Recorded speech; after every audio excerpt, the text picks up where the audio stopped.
ಆತ್ಮೀಯರೇ, ನಮಸ್ಕಾರಗಳು. ಮಕ್ಕಳ ಸಾಹಿತ್ಯ ಕೃತಿಯ ಅವಲೋಕನ ಇವತ್ತು 40ನೇ ದಿನಕ್ಕೆ ಕಾಲಿಟ್ಟಿದೆ. ನಿಮ್ಮೆಲ್ಲರ ಸಹಕಾರ, ನೀವು ತೋರಿಸ್ತಿರುವಂತಹ ಪ್ರೀತಿ, ವಿಶ್ವಾಸಕ್ಕೆ ಧನ್ಯವಾದಗಳು. 27ನೇ ಏಪ್ರಿಲ್ 2026 ಇವತ್ತು ನಾವು 40ನೇ ಸಾಹಿತ್ಯ ಕೃತಿಯ ಪರಿಚಯವನ್ನ ಮಾಡ್ತಾ ಇದ್ದೇವೆ. ಇವತ್ತು ಹಿರಿಯ ಸಾಹಿತಿಗಳಾಗಿರುವಂತ ಮೇಟಿಕೇರೆ ಹಿರಿಯಣ್ಣ ಅವರ ಆಯ್ದ ಮಕ್ಕಳ ಕವನಗಳು ಕವಿತೆಗಳ ಸಂಕಲನವನ್ನ ಇವತ್ತು ನಾನು ಪರಿಚಯ ಮಾಡಲಿದ್ದೇನೆ. ಮಕ್ಕಳ ಸಾಹಿತ್ಯ ಲೋಕದಲ್ಲಿ ಮಕ್ಕಳ ಸಾಹಿತ್ಯದ ಪ್ರಾರಂಭ ಹಿಂದೆ ಜನಪದ ಕಥೆಗಳಲ್ಲಿ ನಾವು ನೋಡ್ತಾ ಇದೀವಿ ಮಕ್ಕಳ ಸಾಹಿತ್ಯವನ್ನ. ಆದರೆ ಮೊದಲ ಬಾರಿಗೆ ಮಕ್ಕಳ ಸಾಹಿತ್ಯ ಒಂದು ಪೂರ್ಣ ಪ್ರಮಾಣದಲ್ಲಿ ಜಾರಿಗೆ ಬಂದಿದ್ದು ಕೈಗಾರಿಕಾ ಕ್ರಾಂತಿಯ ಸಮಯದಲ್ಲಿ. ಕೈಗಾರಿಕಾ ಕ್ರಾಂತಿಯ ಪರಿಣಾಮವಾಗಿ ಗಂಡ ಹೆಂಡತಿ ಇಬ್ಬರು ಸಹಿತ ಕೆಲಸಕ್ಕೆ ಹೋಗುವಂತ ಸನ್ನಿವೇಶ ನಿರ್ಮಾಣವಾಗುತ್ತೆ. ಅವಾಗ ಗಂಡ ಹೆಂಡತಿ ಕೆಲಸಕ್ಕೆ ಹೋಗುವಂತ ಸಂದರ್ಭದಲ್ಲಿ ಮಕ್ಕಳನ್ನ ಆ ಮಕ್ಕಳ ಕೇಂದ್ರಗಳಲ್ಲಿ ಬಿಟ್ಟು ಹೋಗುವಂತ ಸಂದರ್ಭ ಒದಗುತ್ತೆ. ಅಂತ ಸಂದರ್ಭದಲ್ಲಿ ಯುರೋಪಿನ ಜನ ಅವಾಗ ಅವ್ರಿಗಾಗಿನೇ ಕವಿತೆಗಳನ್ನ ಹಾಡುಗಳನ್ನ ಬರೆಯುವಂತ ಸಾಹಸಕ್ಕೆ ಕೈ ಹಾಕ್ತಾರೆ. ಅದಕ್ಕೆ ಪೀಪಲ್ ಲಿಟ್ರೇಚರ್ ಅಂತ ಕರೀತಾರೆ. ನಂತರ 17-18ನೇ ಶತಮಾನದಲ್ಲಿ ಶಿಶುಗೀತೆಗಳ ರಚನೆ ಪ್ರಾರಂಭವಾಗುತ್ತೆ. ಅಲ್ಲಿರುವಂತ ಕೇಂದ್ರದಲ್ಲಿರುವಂತ ವಿದ್ಯಾರ್ಥಿಗಳಿಗಾಗಿನೇ ಶಿಶುಗೀತೆಗಳ ರಚನೆಯನ್ನ ಪ್ರಾರಂಭಿಸ್ತಾರೆ. 1686ರಲ್ಲಿ ಇಂಗ್ಲೆಂಡಿನ ಜೆನ್ ಎನ್ನುವಂತನು books for boys and girls ಅನ್ನುವಂತ ಮಕ್ಕಳ ಪುಸ್ತಕವನ್ನ ಮೊದಲ ಬಾರಿಗೆ ಬರಿತಾನ. ನಂತರ ಅದು ಎಲ್ಲಾ ಕಡೆ ವಿಶ್ವವ್ಯಾಪಿಯಾಗಿ ಹಬ್ಬುತ್ತೆ. ಕನ್ನಡದಲ್ಲಿ ಸಹ ಪಂಜೆ ಮಂಗೇಶ್ ರಾಯ್ ಅವರು, ಜಮುನಾಥ ಕಂಚಾಣಿ ಅವರು, ಶಿಶು ಸಂಗಮೇಶ್ ಅವರು, ಶಂಭು ಬಿರದಾರ್ ಅವರು, ಅಮ್ಮ ಪೂಜಾರ್ ಅವರು ಸಹ ಬಹಳಷ್ಟು ಪಂಜೆ ಮಂಗೇಶ್ ರಾಯಿಂದ ಹಿಡಿದು ಜಿ.ಪಿ. ರಾಜರತ್ನಂ ತನನು ಶಿಶು ಸಂಗಮೇಶ್ ಅವರಿಂದನೂ ಆನಂದ್ ಪಾಟೀಲ್ರವರೆಗೂ ಸಹಿತ ಮಕ್ಕಳ ಸಾಹಿತ್ಯ ಲೋಕವನ್ನ ಮುಂದುವರಿಸಿಕೊಂಡು ಬರ್ತಾ ಇದ್ದಾರೆ. ಬರವಣಿಗೆಯನ್ನ ಮಕ್ಕಳಿಗಾಗಿ ರಂಜಿಸುವಕ್ಕಾಗಿನೇ ಕವಿತೆಯನ್ನ ಬರೆದು ಪ್ರಾರಂಭಿಸಿದಂತ ಸಂದರ್ಭದಿಂದ ಹಿಡಿದು ಹೀಗೆ ಮಕ್ಕಳಿಗೆ ನೀತಿ ಕಥೆಗಳನ್ನು ಹೇಳುವಂತ ಪ್ರಾರಂಭವಂತ ಕವಿತೆಗಳನ್ನು ಸಹ ಪ್ರಾರಂಭಿಸಿದ್ದಾರೆ. ಅಂತಹ ಮಕ್ಕಳ ಸಾಹಿತ್ಯ ಕೃತಿಗಳಲ್ಲಿ ಆಯ್ದ ಮಕ್ಕಳ ಕವನಗಳು ಅನ್ನುವಂತ ಈ ಕೃತಿಯ ಪರಿಚಯವನ್ನ ಇವತ್ತು ನಾನು 40ನೇ ದಿನದಲ್ಲಿ ಸರಣಿ 40ನೇ ಪುಸ್ತಕವಾಗಿ ಈ ಕೃತಿಯನ್ನ ಪರಿಚಯ ಮಾಡ್ತಾ ಇದ್ದೇನೆ. ಈ ಕವಿತೆಯಲ್ಲಿ 100 ಕವನ ಸಂಕಲನದಲ್ಲಿ 135 ಕವಿತೆಗಳು, 41 ಕಥನ ಕವನಗಳು ಸೇರಿದಂತೆ 176 ಕವಿತೆಗಳು ಈ ಸಂಕಲನದಲ್ಲಿದೆ. ಸಪ್ನ ಬುಕ್ ಹೌಸ್ ಅವರು ಈ ಕೃತಿಯನ್ನ ಪ್ರಕಟಿಸಿದ್ದಾರೆ. 287 ಪುಟಗಳನ್ನು ಹೊಂದಿರುವಂತಹ ಈ ಕೃತಿಯ ಬೆಲೆ 270 ರೂಪಾಯಿ ಈ ಬೆಲೆಯನ್ನ ನಿಗದಿಪಡಿಸಿದ್ದಾರೆ. ಮುಖಪುಟ ವಿನ್ಯಾಸವನ್ನ ಕಿರಣ್ ಮಾಡಾಳ್ ಅವರು, ಅಕ್ಷರ ಜೋಡಿಯನ್ನ ದಿವ್ಯಾ ಪಿಂಟ್ರಾನಿಕ್ಸ್ ಅವರು ಈ ಕಾರ್ಯವನ್ನ ಮಾಡಿದ್ದಾರೆ. 2024ರಲ್ಲಿ ಪ್ರಕಟವಾಗಿರುವಂತಹ ಈ ಕೃತಿಯಲ್ಲಿ ನಾವು 176 ಕವನ ಸಂಕಲನಗಳ ಕವಿತೆಗಳನ್ನ ನೋಡಬಹುದು. ಬೆನ್ನುಡಿಯನ್ನ ಡಾಕ್ಟರ್ ಬೈರಮಂಗಳ ರಾಮೇಗೌಡ ಅವರು ಬೆನ್ನುಡಿಯನ್ನ ಬರೆದು ಶುಭ ಹಾರೈಸಿದ್ದಾರೆ.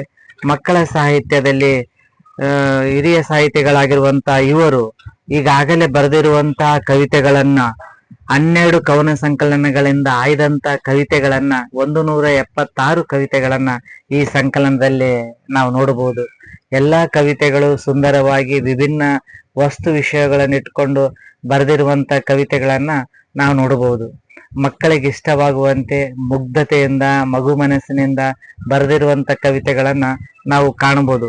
176 ಕವಿತೆಗಳ ಬೃಹತ್ ಸಂಕಲನ ಇದು ಮಕ್ಕಳ ಸಂಕಲನ.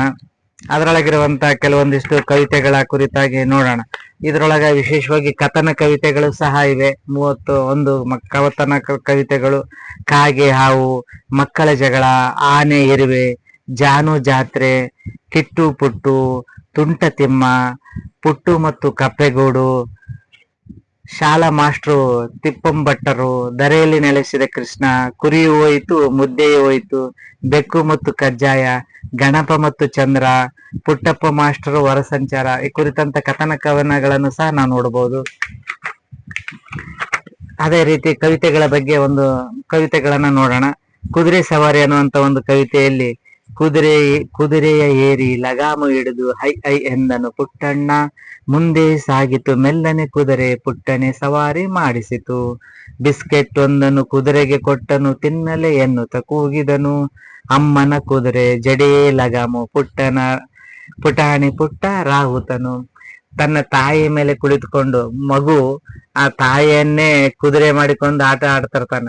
ಅಮ್ಮನ ತಾಯಿಯ ಜಡೆಯೇ ಅವನಿಗೆ ಲಗಾಮ ಆಗಿ, ತಾಯಿ ಊಟ ಮಾಡುವಂತ ಸಂದರ್ಭದಲ್ಲಿ, ಮಗುವಿಗೆ ಊಟ ಮಾಡಿಸುವಂತ ಸಂದರ್ಭದಲ್ಲಿ ತಾಯಿ ಒಂದು ಕುದುರೆಯಾಗಿ ಕುದುರೆ ಆಟ ಆಡ್ಸ್ಕೊಂತ ಮಗುವನ್ನ ಆಟ ಆಡಿಸಿ, ಹಾಗೆ ಆ ಮೂಲಕ ಊಟ ಮಾಡಿಸುವಂತ ಸಮಯದಲ್ಲಿ ಬರೆದಿರುವಂತ ಒಂದು ಕವಿತೆ.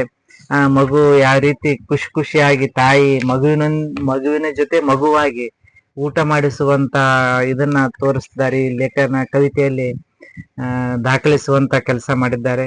ಹಾಗೆ ಕನ್ನಡ ಶಾಲೆ ಮತ್ತು ಮಕ್ಕಳು. ಕನ್ನಡ ಶಾಲೆಯ ಮಕ್ಕಳಿಗೆ ಕನ್ನಡ ಹೋಳಿಗೆ ಒಬ್ಬಟ್ಟು, ಉದ್ದ ಇರುವ ಬಾಬುವಿಗೆ ಬಂಬು ಎಂಬ ಅಡ್ಡೆಸರು, ಲೆಕ್ಕ ಬರದ ಚಿಕ್ಕನಿಗೆ ತಕ್ಕ ಹೆಸರು ಶೇಷಪ್ಪ, ದಪ್ಪ ಇರುವ ರಂಗನಿಗೆ ಕರಿವರು ಅವರು ಗುಂಡಣ್ಣ. ರಂಗೇನಹಳ್ಳಿ ಶೇಷಪ್ಪ ಮಾಸ್ತರು ಕನ್ನಡ ಶಾಲೆಯ ರಂಶೇಶು. ಓದಲು ಬಾರದ ಸರಸ್ವತಿಯು ಎಲ್ಲರ ಬಾಯಲ್ಲಿ ಬೃಹಸ್ಪತಿಯು. ಹೇಳಿ ಕನ್ನಡ ಶಾಲೆಯಲ್ಲಿ ಕನ್ನಡ ಪದವು ಕಾಣುವುದೇ. ಕನ್ನಡ ಶಾಲೆಯಲ್ಲಿ ಇರುವಂತ ಒಂದು ಮೋಜು, ಆಮೇಲೆ ಪ್ರತಿಯೊಂದು ಶಾಲೆಯಲ್ಲಿ ಸಹ ವಿದ್ಯಾರ್ಥಿಗಳು ಯಾವ ರೀತಿ ಎಲ್ಲರಿಗೂ ಅಡ್ಡ ಹೆಸರಿಟ್ಟಿರ್ತಾರೆ ಅನ್ನುವಂಥದ್ದು. ಉದ್ದ ಇರುವಂತ ಬಾಬುವಿಗೆ ಬಂಬು ಅಂತ ಹೆಸರಿಡ್ತಾರೆ. ಹಾಗೆ ಲೆಕ್ಕ ಬರದಂತ ಚಿಕ್ಕನಿಗೆ ಶೇಷಪ್ಪ ಅಂತ ಕರಿತಿರ್ತಾರೆ. ಹಾಗೆ ದಪ್ಪ ಇರುವಂತ ರಂಗನಿಗೆ ಗುಂಡಣ್ಣ ಅಂತ ಕರಿತಿರ್ತಾರೆ. ಹಂಗೆ ರಂಗನಹಳ್ಳಿ ಶೇಷಪ್ಪ ಮಾಸ್ತರಿಗೆ ರಂಗನಹಳ್ಳಿಯಿಂದ ತಗೊಂಡು ರಂಶೇಶು ಅಂತ ಇಟ್ಟಿರ್ತಾರೆ. ಓದಲು ಬರಲ್ಲ ಅಂತ ಸರಸ್ವತಿಗೆ ಬೃಹಸ್ಪತಿ ಅಂತ ಹೆಸರಿಟ್ಟಿರ್ತಾರೆ. ಹೀಗೆ ಶಾಲೆಯ ತರಗತಿ ಕೋಣೆಯಲ್ಲಿ ಮಕ್ಕಳು ಮಾಡುವಂತ ತುಂಟಾಟಗಳು, ಕಿತಾಪತಿ, ಹಾಗೂ ವಿದ್ಯಾರ್ಥಿಗಳಿಗೆ ಶಿಕ್ಷಕರಿಗೆ ಅಡ್ಡ ಹೆಸರಿಟ್ಟು ಕರೆಯುವಂತ ಒಂದು ವಿದ್ಯಾರ್ಥಿಗಳ ಕುರಿತಾಗಿ ಒಂದು ಬರೆದಿರುವಂತ ಈ ಕವಿತೆ. ಶಾಲೆಯಲ್ಲಿ ನಡೆಯುವಂತ ಘಟನೆಗಳನ್ನ ಕುರಿತಾಗಿ ಬಹಳಷ್ಟು ಕವಿತೆಗಳಿವೆ. ಹಾಗೆ ಮಕ್ಕಳಿಗೆ ಇಷ್ಟವಾಗುವಂತ ಪುಟಾಣಿ ಗೊಂಬೆ, ಪುಟಾಣಿ ಆನೆ, ಈ ತರ ಪುಟಾಣಿ ಗುಬ್ಬಚ್ಚಿ ಅನ್ನುವಂತ ಒಂದು ಕವಿತೆಯಲ್ಲಿ, ರೈತರ ಮನೆಗೆ ಕಾಯಂ ನೆಂಟರು ಪುಟಾಣಿ ಗುಬ್ಬಚ್ಚಿ, ಎದರದೆ ಮನೆಯೋಳು ಆರುತ ಬರುವವು ನಡು ಮನೆಯಲ್ಲೇ ದರ್ಬಾರು, ಮನೆಯಲ್ಲಿ ಚೀಲದ ಕಾಳನು ಮುಕ್ಕುತ್ತ ಗುಬ್ಬಿಗಳದೆ ಕಾರ್ಬಾರು, ಮೂಟೆಯ ಕುಕ್ಕಿ ಕಾಳನು ಹೆಕ್ಕಿ ಗೂಡುಗಳತ್ತ ಸಾಗುವವು, ಗೂಡಲಿ ಮರಿಗೆ ಗುಕ್ಕನು ಇಕ್ಕಿ ಮತ್ತೆ ಮನೆಯಲ್ಲಿ ಹಾಜರು, ಪುಟ್ಟ ಗುಬ್ಬಿ ಚಿಳಿಪಿಳಿ ಗೂಡವು ಪುಟ್ಟ ಮಕ್ಕಳಿಗೆ ಕೌತುಕವು, ಮಕ್ಕಳು ನೋಡಿದ ಮೊದಲ ಹಕ್ಕಿ ಪುಟಾಣಿ ಗುಬ್ಬಚ್ಚಿ. ಒಂದು ಗುಬ್ಬಚ್ಚಿಯ ಕುರಿತು ಬರೆದಿರುವಂತ ಒಂದು ಇದರಲ್ಲಿ ನೋಡುವ ಲೇಖಕರು ಪ್ರತಿಯೊಂದು ಪದ್ಯಕ್ಕೂ ಸಹ ಸುಂದರವಾದ ಚಿತ್ರಗಳನ್ನ ಹಾಕಿದ್ದಾರೆ. ಚಿತ್ರಗಳನ್ನ ನೋಡುವ ಮೂಲಕ ಒಂದು ಆಕರ್ಷಕವಾದಂತ ಕವಿತೆಗೆ ಮೆರುಗನ್ನ ಹೆಚ್ಚಿಸಿವೆ. ಪುಟಾಣಿ ಗುಬ್ಬಚ್ಚಿಗಳು ರೈತನಾಗೆ ಸ್ನೇಹಿತರಿದ್ದಂಗತೆ. ಆಮೇಲೆ ಯಾರಿಗೂ ಹೆದರೋದಿಲ್ಲ. ಮನೆಯೊಳಗೆ ಬಂದು ಹಕ್ಕಿ ಕಾಳನ್ನು ತಿಂದು ಅವುಗಳದೇ ದರ್ಬೋದು. ಮನೆಯಲ್ಲಿ ಎಲ್ಲಿ ಚೀಲ ಇರ್ತಾವ ಅಲ್ಲಿ ಬಂದು ಕಿಟಕಿ ಹತ್ರ ಕುಳಿತುಕೊಂಡು ಸ್ವಲ್ಪ ಶಬ್ದ ಮಾಡಿದ್ರೆ ಹಾರಿ ಹೋಗ್ಬಿಡುವಂತ ಗುಬ್ಬಚ್ಚಿಗಳು ಗೂಡಿನ ಕಟ್ಟಿ ಚಿಲಿಪಿಲಿ ಆಡ್ತಾ ಹಕ್ಕಿಗಳ ಕಲರವನ್ನ ಮಾಡುವಂತ ಗುಬ್ಬಚ್ಚಿಗಳ ಕುರಿತಾಗಿ ಇಂದಿನ ಆಧುನಿಕ ಜೀವನದಲ್ಲಿ ಗುಬ್ಬಚ್ಚಿಗಳು ಕಣ್ಮರೆ ಆಗ್ತಾ ಇವೆ. ಹಾಗಾಗಿ ಗುಬ್ಬಚ್ಚಿಗಳ ಕುರಿತಾಗಿರುವಂತ ಒಂದು ಕವಿತೆ ಸುಂದರವಾಗಿ ಮೂಡಿ ಬಂದಿದೆ. ಅದೇ ರೀತಿ ಬನ್ನಿ ಜಾತ್ರೆಗೆ, ನಾನು ಹೋಗ್ತೀನಿ ಜಾತ್ರೆಗೆ, ನಮ್ಮೂರಿನ ತೇರಿಗೆ, ನೀವು ಬನ್ನಿ ಜಾತ್ರೆಗೆ, ಜಂಬೂರಮ್ಮನ ತೇರಿಗೆ, ಕೆಂಪಿನ ಚೋಮ ಕುಣಿತಾವೆ, ಸೊಂಪಾದ ಹಾಡು ಇರುತ್ತಾವೆ, ತೋಮಣ ಕುಣಿತ ಬಲು ಚಂದ, ವಾದ್ಯವಾದನ ಆನಂದ, ಡೋಳು ತಮಟೆ ವಾದನ, ಮೂರಿ ಹೋಳಿಗೆ ಗಾಯನ, ಅಡ್ಡ ದೇವರ ಉತ್ಸವ, ಡೌ ಕಲರವ, ಮಾರಿ ಗುಡಿಯ ಮುಂದುಗಡೆ ಸಾಲು ಸಾಲು ಅಂಗಡಿ, ಆಟದ ಸಾಮಾನ್ ಮಾರ್ತಾರೆ, ಪೀಪಿ ಎಲ್ಲವೂ ಇರ್ತಾವೆ. ಅಂದ್ರೆ ಒಂದು ಮಕ್ಕಳಿಗೆ ತುಂಬಾ ಇಷ್ಟ ಆಗುವಂತ ಒಂದು ಜಾತ್ರೆಯ ಸನ್ನಿವೇಶ.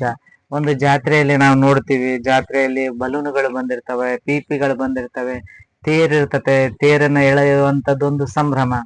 ತೇರನ್ನ ಎಳೆದಂತಾಗ ತಾಯಿಗೆ ನಮಸ್ಕಾರ ಮಾಡಿ ಜಾತ್ರೆ ಜಂಬೂರಾಮನ ತೇರನ್ನ ಎಳೆದು ಆಮೇಲೆ ಅಲ್ಲೆಲ್ಲ ಪೀಪಿಗಳು ಬಂದಿರ್ತವೆ, ಬಲೂನ್ಗಳು ಬಂದಿರ್ತವೆ. ನಾನು ಒಂದು ಪೀಪಿ ತಗಂತೀನಿ, ಸುಯ್ಸಿ ಅಂತ ಮಾಡ್ತಾ ಕಾರು ಪೂರಿ ತಿಂದು ಕುರುಮ್ ಕುರುಮ್ ಅಂತ ತಿಂತೀನಿ ಅನ್ನುವಂಥದ್ದು. ಜಾತ್ರೆಯ ಸನ್ನಿವೇಶದಲ್ಲಿ ಮಕ್ಕಳು ಯಾವ ರೀತಿಯೆಲ್ಲ ಸಂತಸವನ್ನ ಸಂಭ್ರಮದಿಂದ ಭಾಗಿಯಾಗಿ ಖುಷಿಯನ್ನ ಪಡ್ತಾರೆ ಅನ್ನುವಂತ ಕುರಿತಾಗಿರುವಂತ ಜಾತ್ರೆಯ ವರ್ಣನೆಯನ್ನ ಈ ಕವಿತೆಯಲ್ಲಿ ಕವಿಗಳು ಸುಂದರವಾಗಿ ವರ್ಣಿಸಿದ್ದಾರೆ. ಹಾಗೆ ಮಕ್ಕಳಿಗೆ ಕಥೆಯನ್ನ ಹೇಳ್ತಾ ಮಕ್ಕಳಿಗೆ ಒಂದು ಕಥಾಲೋಕವನ್ನ ಅನಾವರಣವನ್ನ ಮಾಡುವಂತ ಅಜ್ಜಿಯ ಕುರಿತಾಗಿರುವಂತ ಒಂದು ಕವಿತೆ.